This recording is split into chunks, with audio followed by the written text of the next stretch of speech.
Bradesco, o Prime conecta você ao melhor do futuro. Olá, boa noite. Boa noite. Um dia depois do Brasil voltar as atenções a Manaus pela falta de oxigênio nos hospitais, a situação na capital amazonense segue crítica. O maior pronto-socorro da cidade já não consegue mais atender aos pacientes que chegam. Nesta sexta, vítimas da Covid-19 começaram a ser transferidas para outros estados. Na porta dos hospitais, pessoas cansadas e angustiadas esperam notícias de seus familiares. Entre ambulâncias e carros funerários, encontramos a dona Fátima. O filho dela, Marcos, tem 39 anos.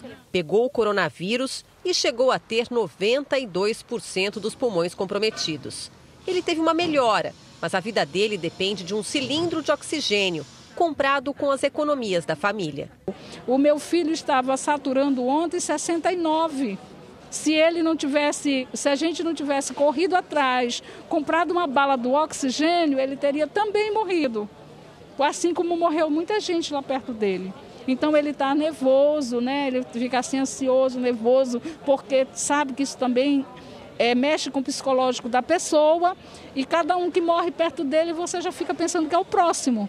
E por contrapartida, nós aqui fora, cada vez que chamam uma ali para dar uma notícia de que seu parente morreu, a gente pensa que o próximo é o nosso. Então está um desespero muito grande aqui. A falta de oxigênio para pacientes de hospitais em Manaus provocou mortes e desespero entre as equipes médicas. O vídeo mostra o momento da chegada de cilindros a uma unidade de saúde. Bora aqui! Chegou, gente! Não deu tempo para o irmão da Márcia. Seu irmão morreu sem ar. Morreu sem ar. Ele só estava no oxigênio, ele não estava nem entubado.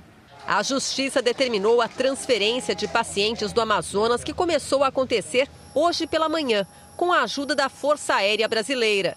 A União e o governo do estado devem apresentar um plano para lidar com a crise.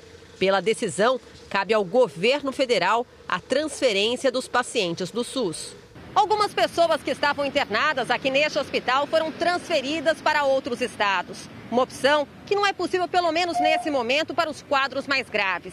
É por isso que as famílias montaram quase um acampamento aqui na porta, dia e noite, em busca de informações. A Ingrid está com a mãe internada. As pessoas todas precisam de oxigênio, todos que estão lá dentro estão precisando de oxigênio. Só vocês entrando lá dentro para ver como é que está a situação ali, é triste, é triste. É triste você ver até os enfermeiros passando chorando, as pessoas da limpeza passando chorando. Tinha uma mulher lá agora passando mal. Ela disse, eu não aguento ver o sofrimento das pessoas aqui dentro. A mulher falou para mim, ela não aguenta. Ao lado de um dos maiores hospitais da capital, há uma câmara frigorífica para os corpos. Vocês nunca trabalharam tanto. Tá um caos a cidade, tá um caos. Demais. Vamos lá, que eles estão na batalha. As visitas no Hospital 28 de Agosto foram suspensas, mas dá para levar algum conforto para paciente internado. Nesta fila aqui, na porta do hospital, cada pessoa carrega uma coberta, um travesseiro, mas o que elas mais querem é saber notícias dos pacientes, se eles ainda estão respirando, se ainda têm oxigênio. E quando a fila não anda, aparece alguém para ajudar. Tem pessoas que estão desde de manhã ou dias anteriores esperando notícias de seus parentes, amigos e estão com fome. Não tem nem o da passagem. Infelizmente a gente também tem pouco, mas o pouco pode ser muito para outras pessoas. Voluntários da Igreja Universal do Reino de Deus fizeram uma ação em 8 hospitais de Manaus, onde entregaram donativos e prestaram assistência social e emocional aos trabalhadores dessas unidades de saúde e também aos familiares dos pacientes. Os profissionais da saúde fizeram um protesto hoje à tarde. O Amazonas pede socorro. O pulmão do mundo está sem oxigênio. O secretário de Saúde do Amazonas, Marcelo Campelo, afirma que a entrega de oxigênio a Manaus pode se normalizar até amanhã devido à operação de guerra Mobilização Nacional para levar cilindros ao estado. Ele também disse outros estados para o que chamou de uma crise nacional pela falta de oxigênio hospitalar. Em instantes, continuamos com a cobertura da crise em Manaus. Veja também outros destaques do dia. Governo confirma que Índia vai atrasar exportação de vacina de Oxford. Ministério da Saúde requisita a entrega imediata da vacina do Butantan. São Paulo anuncia regressão de 7 regiões para a fase laranja e uma para a fase vermelha. E na série especial sobre a novela Gênesis, você vai conhecer um personagem central do começo dos tempos. Abraão, o primeiro patriarca da Bíblia.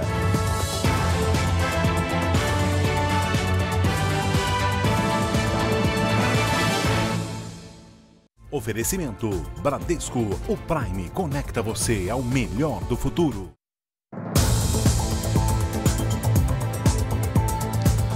Não são apenas as vítimas da Covid-19 que necessitam do oxigênio. Nesse momento, em falta em Manaus. Pacientes de outras doenças e recém-nascidos também podem precisar dele para sobreviver.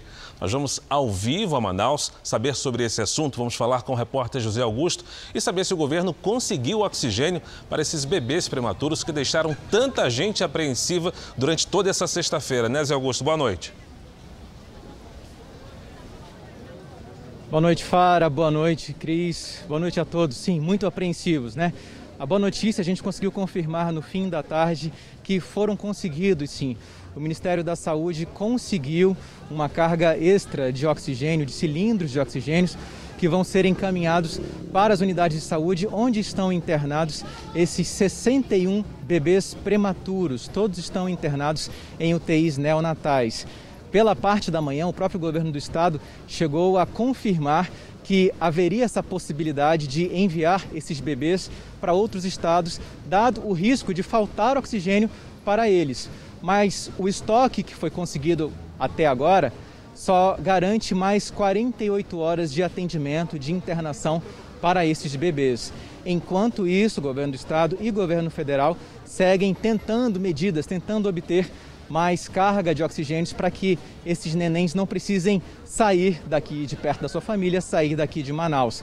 Estados chegaram a oferecer ajuda, o Maranhão ofereceu ajuda, o governador de São Paulo, João Dória, ofereceu também auxílio para receber esses nenéns, mas pelo menos por enquanto eles vão continuar pelas próximas 48 horas e a gente vai torcer para que tudo isso se resolva. A gente fala ao vivo aqui do 28 de agosto, do hospital, um dos principais hospitais aqui de Manaus, onde foi registrada uma cena muito interessante, Fara e Cris, a saída de mais 15 pacientes que foi muito celebrada. Esses pacientes vão seguir para outros estados do país e os profissionais de saúde fizeram questão de aplaudir as ambulâncias na saída.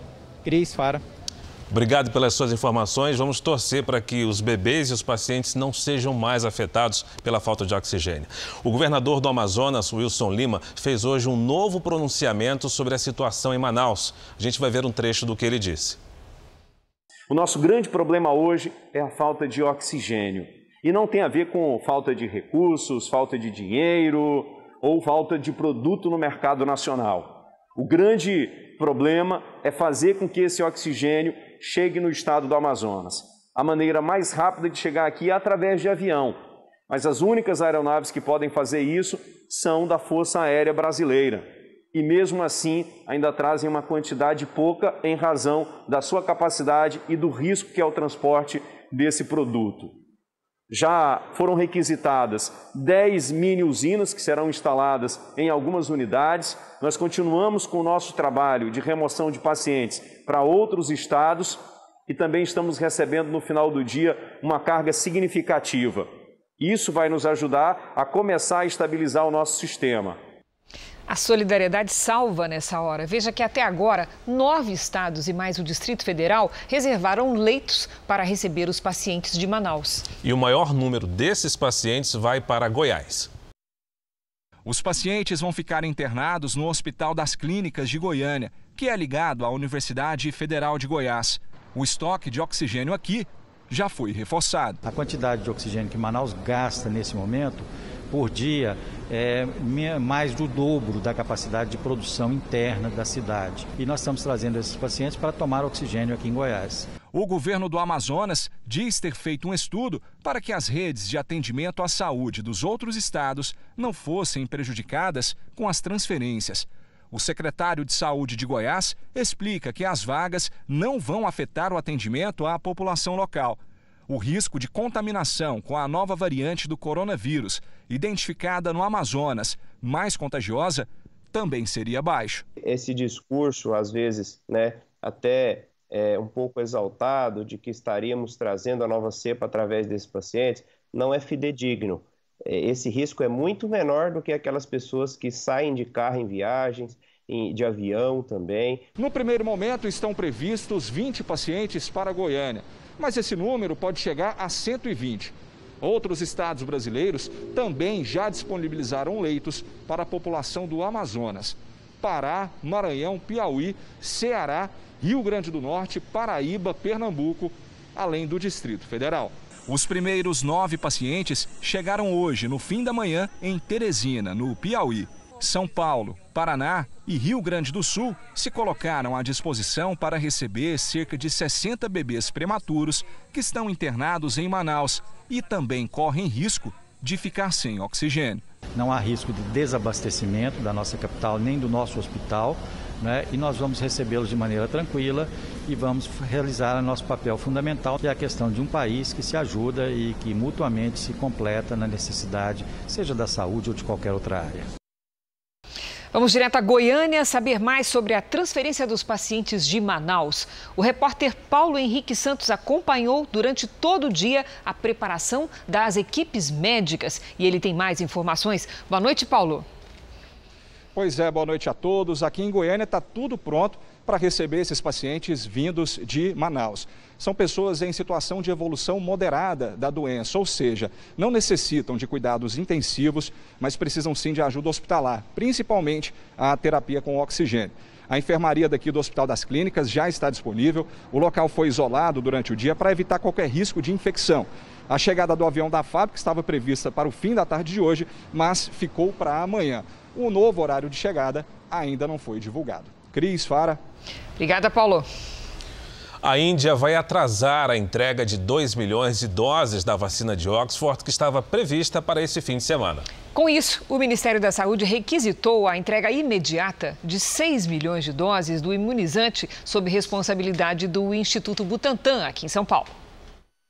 As doses importadas da China estão na sede do Butantan, na capital paulista. O Ministério da Saúde encaminhou ofício ao Instituto em que afirma que é preciso fazer o devido loteamento para iniciar a logística de distribuição para todos os estados da federação de maneira simultânea, conforme cronograma previsto no Plano Nacional de Vacinação. São Paulo já havia anunciado a previsão de começar a repassar 4,5 milhões de doses na segunda-feira. O Butantan entregou hoje à Anvisa todos os documentos que faltavam para conseguir a autorização de uso emergencial.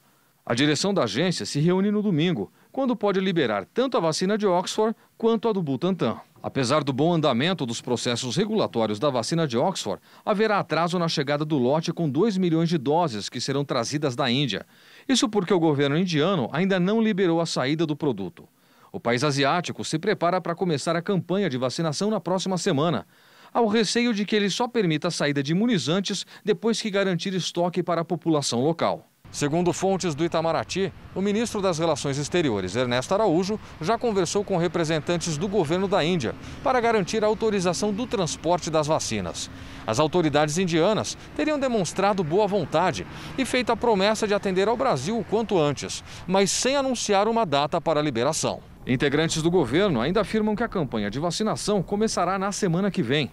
Em outra frente, o Ministério da Saúde atua com as agências reguladoras para estancar a falta de oxigênio no Amazonas.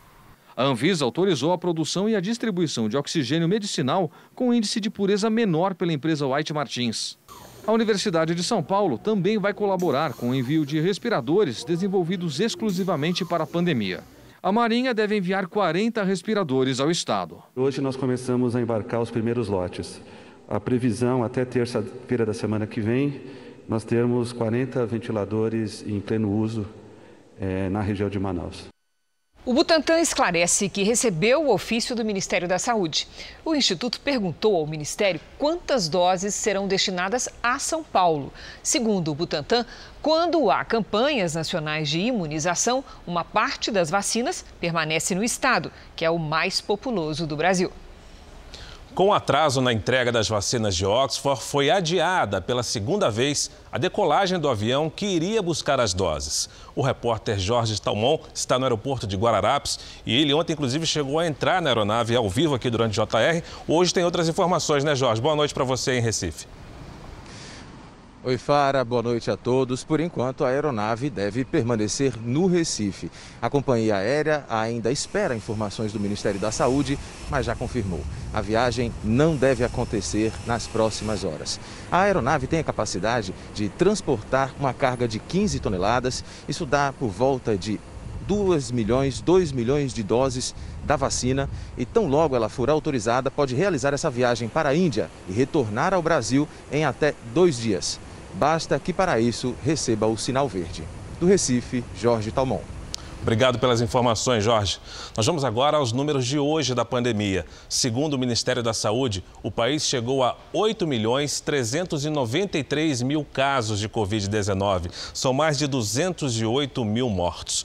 Foram 1.151 registros de mortes nas últimas 24 horas. Também entre ontem e hoje, 21 mil pessoas se recuperaram. No total, são 7.361.000 pacientes curados e mais de 823 mil seguem em acompanhamento.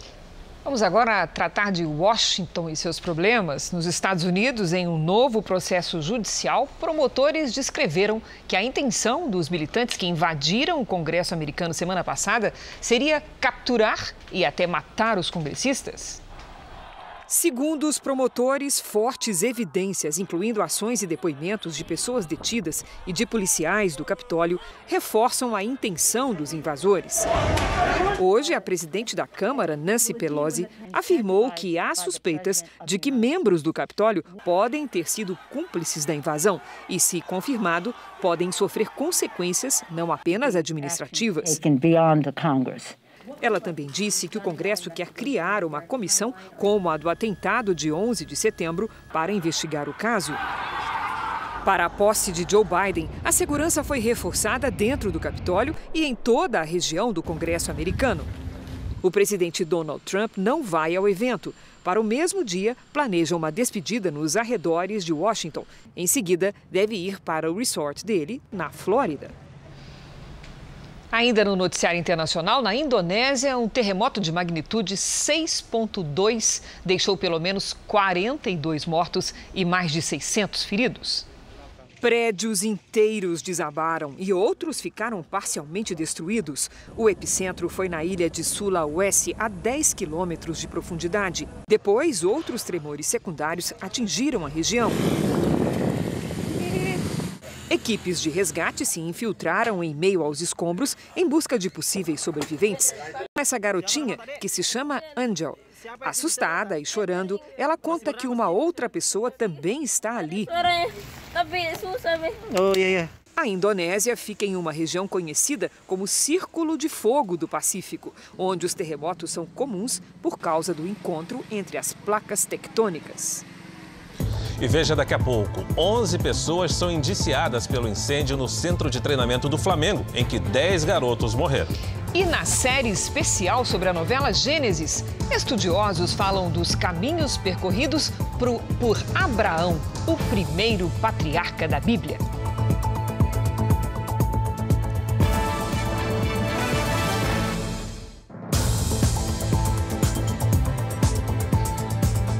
O presidente Jair Bolsonaro e o vice Hamilton Mourão falaram hoje cedo sobre a falta de oxigênio nos hospitais de Manaus. As declarações foram dadas na saída do Palácio da Alvorada durante encontro com apoiadores. Problema Manaus. Bolsonaro, a gente está junto com você. Terrível problema lá. Agora, junto com você, sempre. Agora nós fizemos a nossa parte. Com recursos, certeza, meios, com certeza. Onde as Forças Armadas deslocou lá um hospital de campanha. Tá certo? O ministro da Saúde teve lá na segunda-feira, providenciou oxigênio. O presidente falou sobre a campanha de vacinação contra o coronavírus. Não estou fazendo campanha contra a vacina. Agora, a gente sabe disso, a gente sabe. É uma vacina experimental, então a obrigatoriedade fica sendo uma irresponsabilidade. Já o vice-presidente Hamilton Mourão também falou sobre o colapso em Manaus. você não tem como prever o que ia acontecer com essa cepa que está ocorrendo lá em Manaus, né? Totalmente diferente do que tinha acontecido no primeiro semestre, né? O vice-presidente não acredita na imposição de medidas de isolamento para combater a pandemia. A questão, nós aqui não fechamos nunca, né? Essa é a realidade, né? E aí você tem que entender, vamos dizer assim, a característica do nosso povo, né?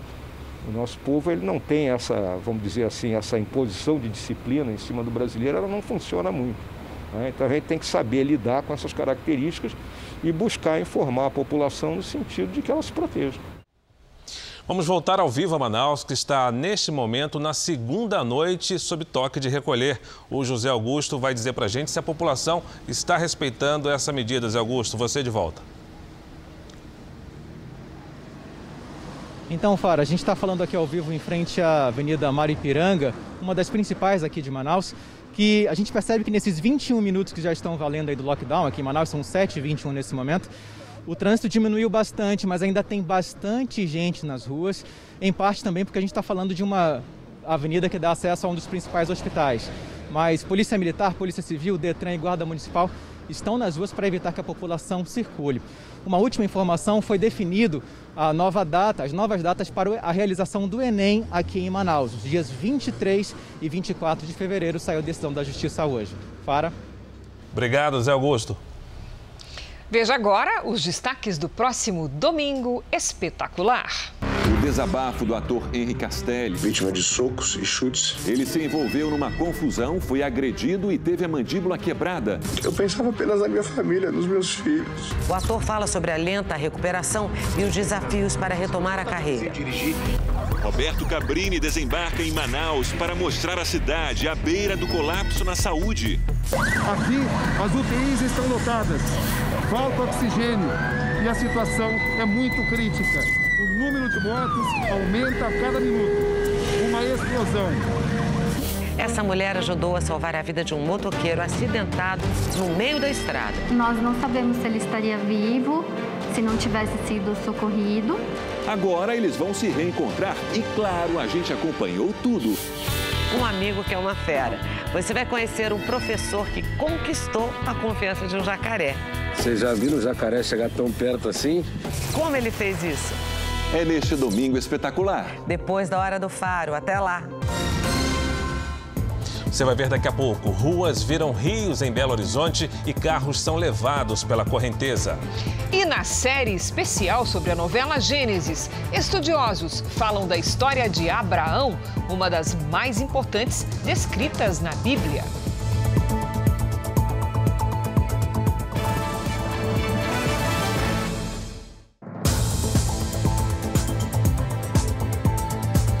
Foi preso hoje em São Paulo um homem suspeito de participar de uma quadrilha especializada em sequestro relâmpago. A polícia ainda procura outro envolvido que ontem conseguiu retirar de uma vítima cerca de R$19 mil.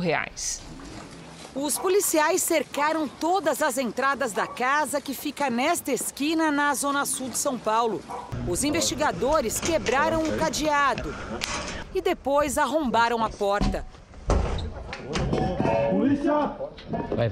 A polícia procurava este homem desde o início de dezembro, quando ele foi apontado como um dos autores de um sequestro relâmpago.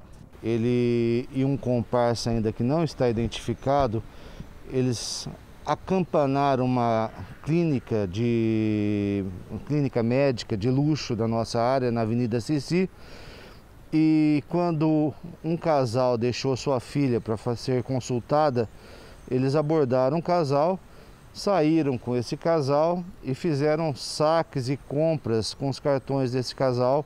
O suspeito já foi identificado por outros 2 crimes de sequestro relâmpago em bairros nobres da capital paulista. O último foi ontem à noite. Um dentista que saía do trabalho foi rendido por ele e obrigado a transferir pelo celular R$10 mil da conta bancária via Pix.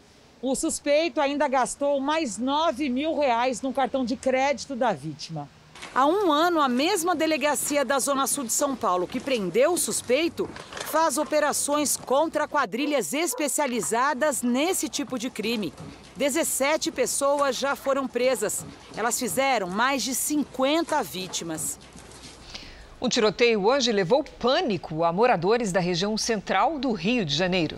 A morte de uma jovem fez a polícia antecipar uma operação para evitar mais uma guerra entre traficantes rivais. 15 dias de 2021. Na região metropolitana do Rio, 8 pessoas já foram feridas por balas perdidas. 3 morreram. A terceira vítima é Fabíola Rodrigues de Souza, de 22 anos. Ela foi baleada na porta de casa em um tiroteio entre criminosos rivais. Que isso, gente inocente, que não tem nada a ver. Estão morrendo lá. Menina trabalhadeira, deixou 4 filhos para criar. Segundo o Serviço de Inteligência da Secretaria de Segurança, traficantes que dominam essa comunidade já se organizavam há uma semana para invadir o território vizinho, dominado por outro grupo criminoso. Com a morte de uma jovem e com os tiroteios se intensificando, a polícia decidiu fazer uma operação para impedir que a guerra entre facções rivais continuasse. Os policiais civis foram recebidos a tiros na subida do morro. As marcas do confronto ficaram pelo chão. Mesmo assim, os agentes seguiram adiante e ultrapassaram as barricadas. Drogas foram encontradas nesse carro. Na casa de um dos suspeitos, uma piscina em construção. No imóvel, granadas, munição e armas foram apreendidas. 3 suspeitos morreram e outros 3 foram presos. Carros roubados foram recuperados. Um dos indícios que fizeram a polícia descobrir a possível invasão foi o aumento de roubos de caminhonetes. É um veículo que é mais espaçoso e facilita o manejo de armas longas. O problema não acaba aqui hoje, né? As investigações continuam, vão continuar o seu trabalho em cima daquela quadrilha que domina aquela região. Um soldado da Polícia Militar está desaparecido no litoral do estado de São Paulo. Ele foi visto pela última vez na terça, quando encontrou amigos para assistir a um jogo de futebol. Essa é a última imagem que a família tem do soldado. Uma foto logo após o jogo do Palmeiras, na última terça-feira.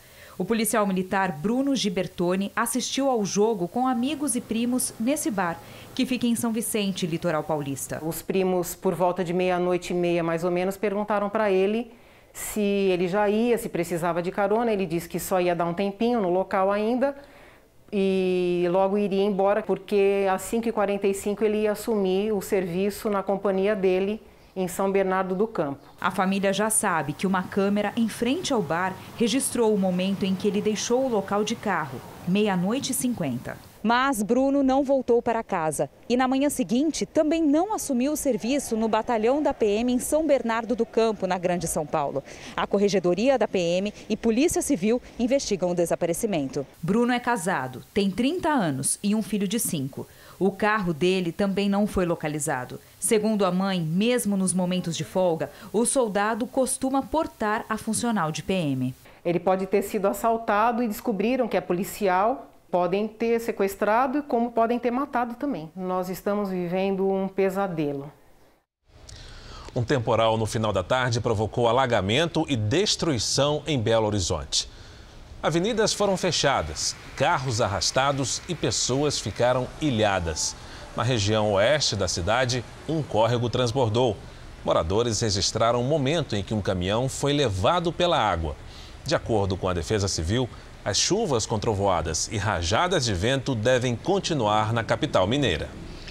A perícia do Rio de Janeiro já investiga as causas de um incêndio que destruiu todos os barracos em uma comunidade da zona oeste da cidade. O terreno era ocupado por mais de 100 famílias que agora não têm onde morar.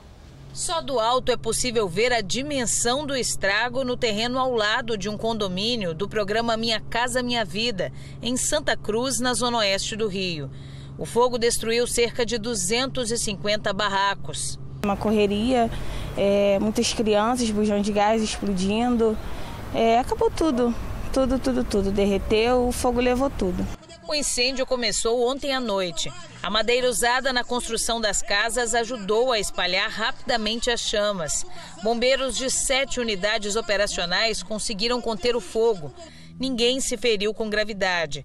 125 famílias viviam na ocupação há mais de 2 anos. As investigações estão em andamento para apurar as causas do incêndio. O local vai ser periciado e testemunhas serão ouvidas. Pelas primeiras informações, o fogo teria começado com a explosão de um botijão de gás em uma das casas. A maior parte das vítimas foi para um centro esportivo em Campo Grande, bairro vizinho ao terreno. Elas receberam assistência e contaram com a solidariedade da população. Os donativos não param de chegar.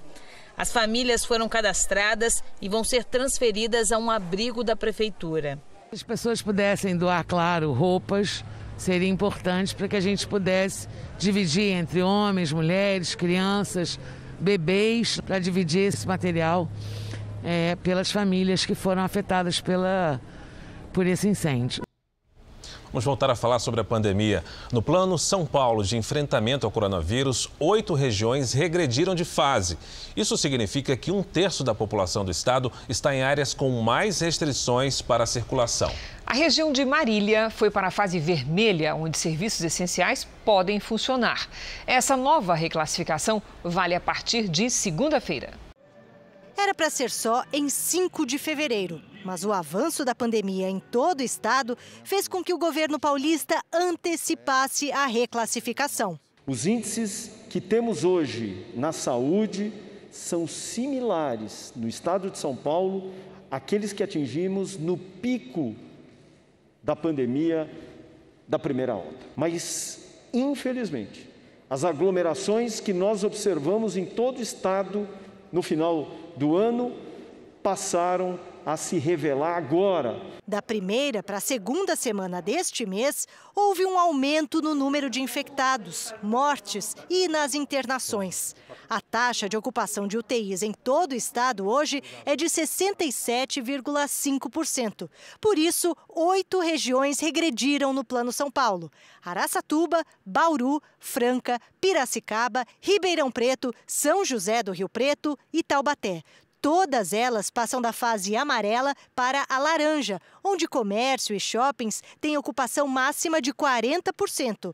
Restaurantes podem funcionar até às 8 da noite e bares não podem abrir. Porque é quando as pessoas se descuidam, tiram a máscara, se aglomeram, esquecem que existe um vírus circulando e voltam para casa levando esse vírus e contagiando toda a sua família e principalmente grupos de risco. Já a região de Marília, que tem 83% de leitos de UTI ocupados, regrediu da fase laranja para a vermelha, em que é proibida a abertura de lojas, shoppings, academias de ginástica, bares e restaurantes. Aqueles prefeitos ou prefeitas que pensem em desobedecer às orientações do Plano São Paulo. Os que fizerem isso terão que responder à justiça. A gente vê esse cenário pior aqui em São Paulo e a gente precisa poupar o sistema de saúde de um colapso. Então a questão da flexibilização, de dar passos para trás, é muito importante nesse momento para que a gente não tenha, no final de janeiro, começo de fevereiro, um momento de exaustão no atendimento desses pacientes. O governo paulista anunciou ainda que 4,5 milhões de vacinas do Instituto Butantan já estão prontas para serem encaminhadas ao Centro de Logística do Ministério da Saúde, em Guarulhos. As prefeituras das cidades de regiões que regrediram no Plano São Paulo disseram que vão se adequar à nova fase. E o prefeito de São José dos Campos anunciou hoje o retorno para a fase vermelha, embora pertença à região laranja. O motivo é o alto número de casos na cidade da Covid-19. E agora vamos a um giro ao vivo com os nossos repórteres pelo Brasil e pelo mundo, começando pelo Rio de Janeiro. A pandemia do coronavírus volta a pôr em risco quem depende da saúde pública.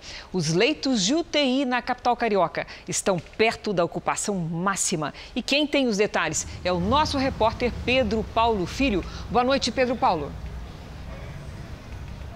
Oi, Cris, boa noite para você, boa noite a todos. Olha, segundo a Secretaria Municipal de Saúde, 94,2% dos leitos de UTI destinados pela Rede SUS já estão ocupados. Nós estamos em frente ao Hospital Municipal Ronaldo Gazola, na Zona Norte, que é referência no tratamento do coronavírus. Essa área é isolada, mas por aqui o que a gente mais viu foram funcionários saindo muito cansados depois de mais um intenso dia de trabalho e ainda pessoas em busca de informações. Segundo o balanço da Prefeitura, 9 pessoas estão há mais de 24 horas à espera de um leito.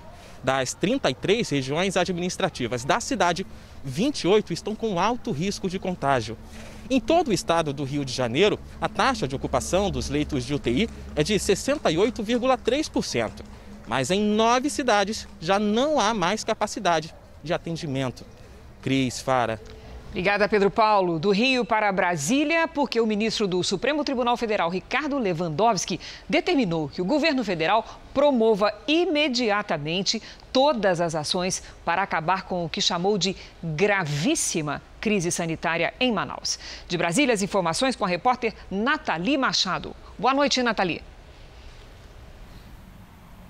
Boa noite, Cris. Boa noite, Fara. Boa noite a todos. Na decisão, o ministro Lewandowski determinou que em 48 horas o governo apresente um plano detalhado das estratégias que serão adotadas para resolver o colapso da saúde do Amazonas. E também determinou que os hospitais recebam o oxigênio do governo federal.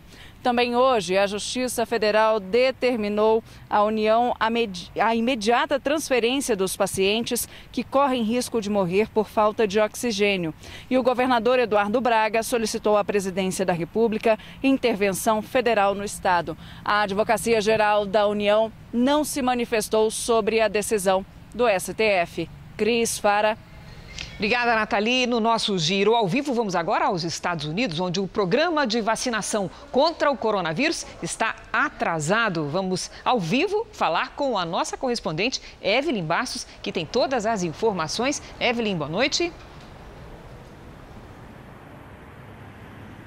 Oi, Cris, boa noite para você, para o Fara e para todo mundo em casa. Olha, por aqui as autoridades de saúde estão bem preocupadas por causa dos números recordes da Covid-19 e por causa do programa de vacinação que está atrasado e pode piorar a situação.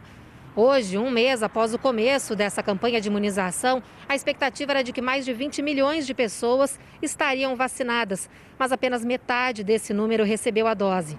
Muitos estados enfrentam ainda a falta de insumos, como seringas, que deveriam ser enviados pelo governo federal. Califórnia, Nova York e Nova Jersey estão nessa situação.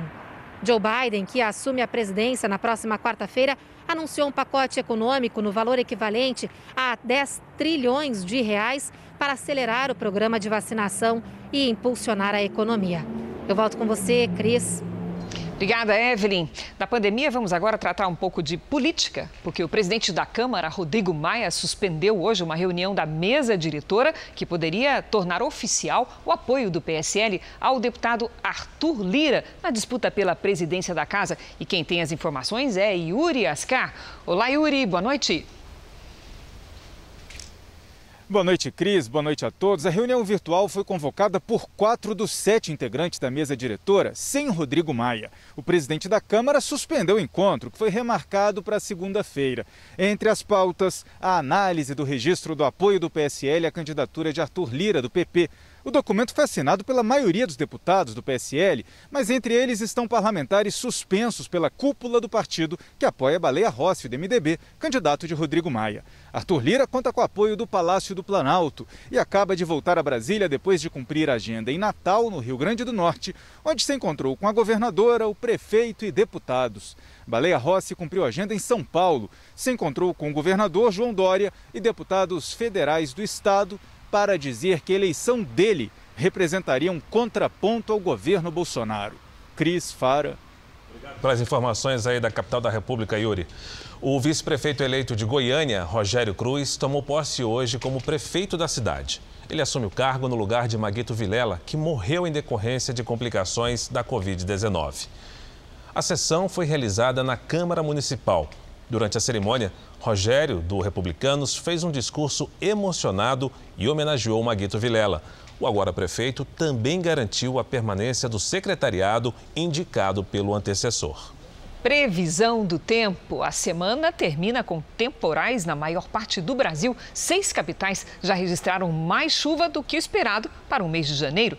Boa Vista, Manaus, Brasília, Campo Grande, Belo Horizonte e Salvador. Então vamos ver como é que vai ficar o tempo neste final de semana com Lidiane Sayuri. Boa noite, Lidi. Oi, Cris. Boa noite para você, para todo mundo que nos acompanha. Tempo quente com alerta para temporais, viu? Boa noite para todo mundo.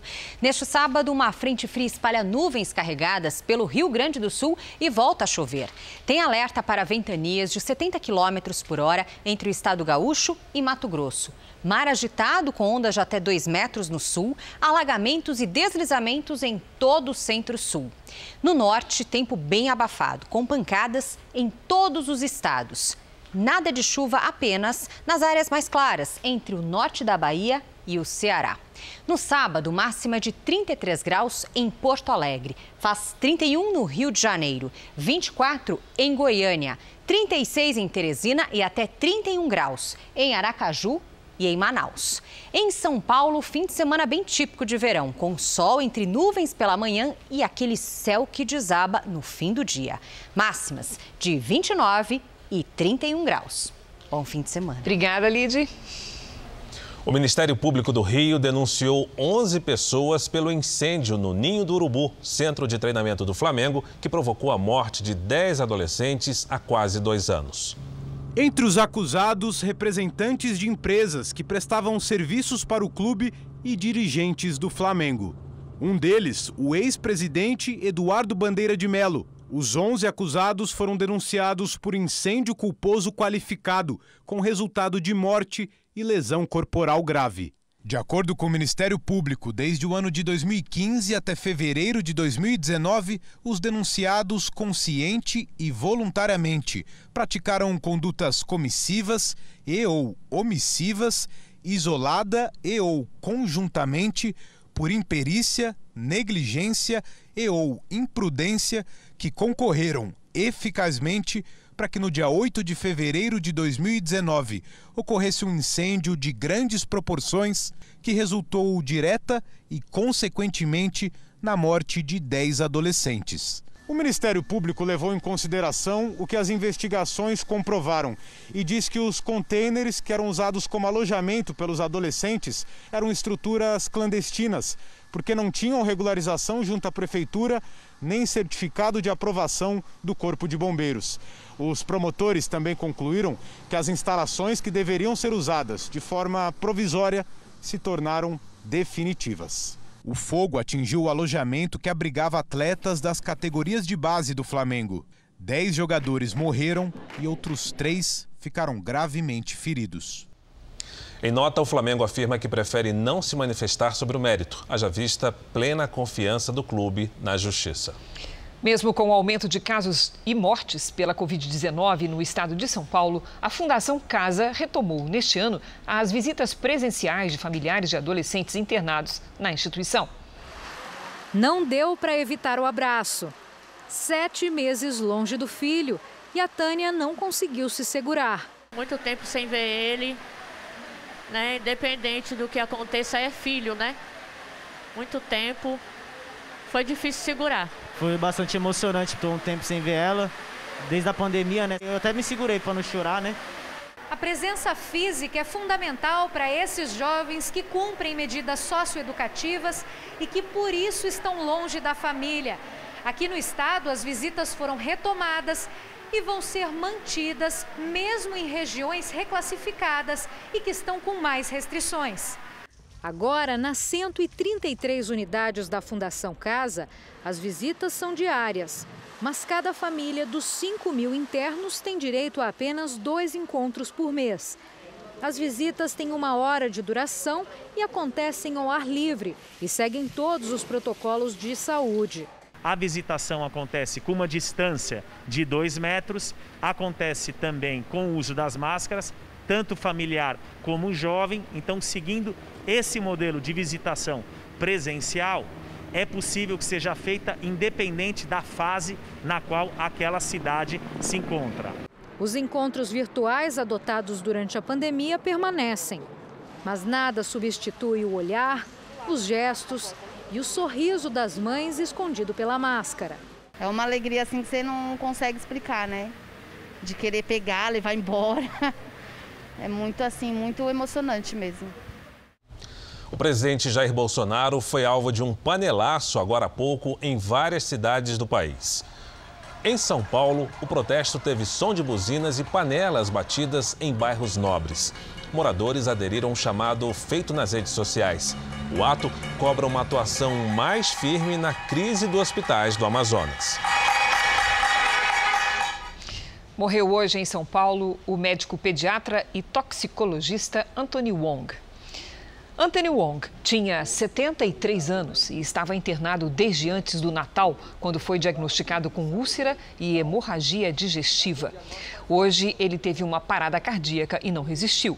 Wong trabalhava no Instituto da Criança e Adolescente do Hospital das Clínicas, onde chefiava o Centro de Toxicologia. Gênesis, a nova megaprodução da Record TV, vai levar ao público a história da criação do mundo.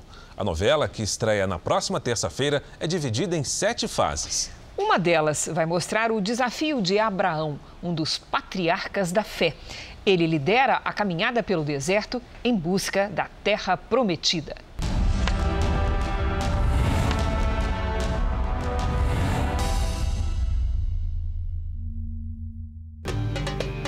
Visitar os estúdios e a cidade cenográfica da novela Gênesis é como fazer um passeio por uma história milenar. A 5ª fase da trama vai mostrar a saga de Abraão rumo à Terra Prometida. O ator Zé Carlos Machado é quem tem a missão de interpretar o homem considerado o pai da fé. A viagem de Abraão começou 4.000 anos atrás com o pai dele, Terá. Somos pessoas de bem a caminho de Canaã. A família vivia em Ur, uma cidade ao sul do atual Iraque, que já foi uma das maiores civilizações da antiguidade. Foi o renomado arqueólogo Sir Leonard Woolley o responsável por essa importante descoberta da história. As escavações em Ur revelaram uma metrópole rica e desenvolvida na ciência e na educação. Tábuas de argila encontradas pelos arqueólogos revelam os costumes da época, os mesmos comportamentos descritos no livro de Gênesis, que contam a história da família de Abraão e de Sara, mulher dele. O arqueólogo Rodrigo Silva explica que o material encontrado indica fatos históricos e comprova que os acontecimentos narrados na Bíblia não são ficção. O nome Abraão foi encontrado num recibo da cidade de Ebla, que hoje fica na Síria. Um recibo antigo que mostra que aquele nome Abraão era o nome de algum comerciante da região. Eu não posso, evidentemente, dizer que o mesmo nome que está lá no recibo é do Abraão da Bíblia, mas há um indício de que esse era um nome antigo próprio daquela época e que era realmente um nome de alguém que vinha da região da Suméria, como diz a Bíblia Sagrada. As ruínas de Ur, também chamada de Ur dos Caldeus, comprovam que se trata de uma das mais importantes civilizações documentadas da história antiga. Ur dos Caldeus também é importante para a história da humanidade de um modo geral, porque os mais antigos tabletes com inscrições humanas já preparados são encontrados na região de Ur dos Caldeus. Meu filho nasceu! Gênesis, a nova novela da Record TV, vai mostrar a trajetória de Terá, pai de Abraão, que deixa Ur e segue para Harã. Ângelo Paz Leme vai interpretar esse importante personagem. Terá é um homem reconhecido, né, como um vitorioso dentro da cidade de Ur, dentro daquela civilização, daquele povo. Ele é reconhecido como um homem que conseguiu vencer, mas ao mesmo tempo ele não consegue se manter fiel a uma série de coisas. E isso vai criando um abismo, né, entre ele e a mulher, Amat, entre ele e os filhos, Harã e Abrão. Os registros bíblicos mostram que Abraão ouviu pela primeira vez o chamado de Deus quando tinha 75 anos. Ele não teve dúvidas, deixou para trás tudo o que tinha e seguiu as ordens de Deus. Vai com Deus, Abraão. Abraão vivia na casa dos pais. E ao viver na casa dos pais, Deus disse para ele, olha, para você ser quem eu quero, sai para ti. Significa, sai do conforto, sai do que você vive hoje e vai viver para você mesmo. Gênesis descreve também o drama de Sara, mulher de Abraão, que era infértil. E, diante da necessidade de ter filhos, uma exigência da época, Sara da Bíblia segue as leis estabelecidas na sociedade da época como descrito nos livros de história.